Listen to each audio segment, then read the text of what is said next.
René Ferret est le troisième fils d'une famille modeste de petits commerçants du Pas-de-Calais. Son frère aîné meurt accidentellement à l'âge de 4 ans en 1939. Ses parents ont un second fils, Bernard, né en 1941.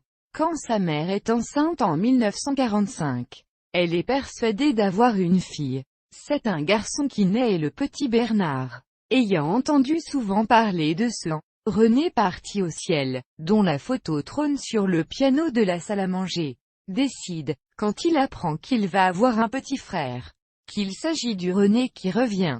Ses parents acceptent le mensonge et prénomment l'enfant René, à l'âge de 20 ans, lorsque son père, qui se prénommait également René Meurs, René Ferret, qui se fait appeler René Marie, tombe en dépression d'une gravité telle qu'elle le mène à une tentative de suicide. Il est à l'époque acteur, interné à l'hôpital psychiatrique d'Armentières. Il y reste plusieurs semaines. Quelques années plus tard, il réalise son premier film qui relate son internement.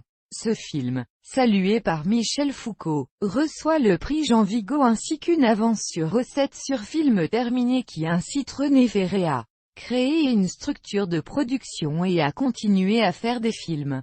Il en produit quelques-uns. Moi, Pierre Rivière, de René Alliot. Dernier été de Robert Guédiguian.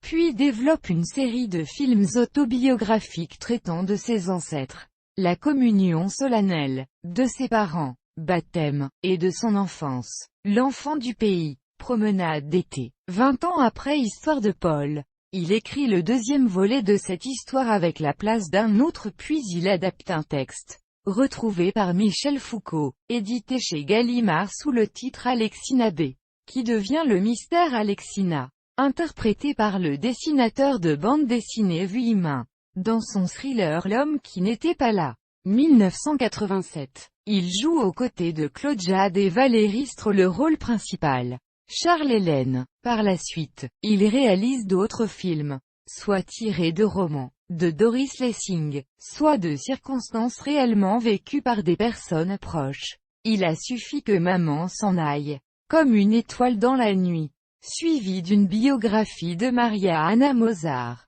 Nannerl, la sœur de Mozart. Il adapte en 2012 Madame Solario, d'après le roman resté longtemps anonyme de Gladys Huntington, avant de revenir à l'autobiographie légère et comique dans le prochain film. Il tourne en 2013 Simon avec Grégory Gadebois, l'histoire d'un chanteur d'opéra père d'un garçon autiste.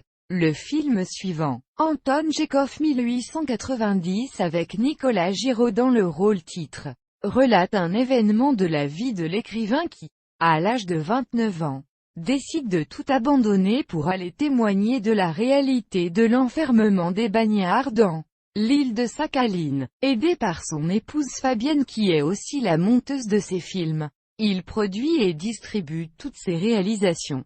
Ses 3 enfants, Julien, Marie et Lisa se retrouvent souvent au générique de ses films. Il a enseigné le cinéma comme professeur associé à l'université Lille 3 à partir de 1995. Il a publié un seul roman, Baptême, aux éditions Robert Laffont. 1989. René Ferret est mort mardi 28 avril 2015 à l'âge de 69 ans des suites d'une longue maladie à l'hôpital Saint-Joseph à Paris.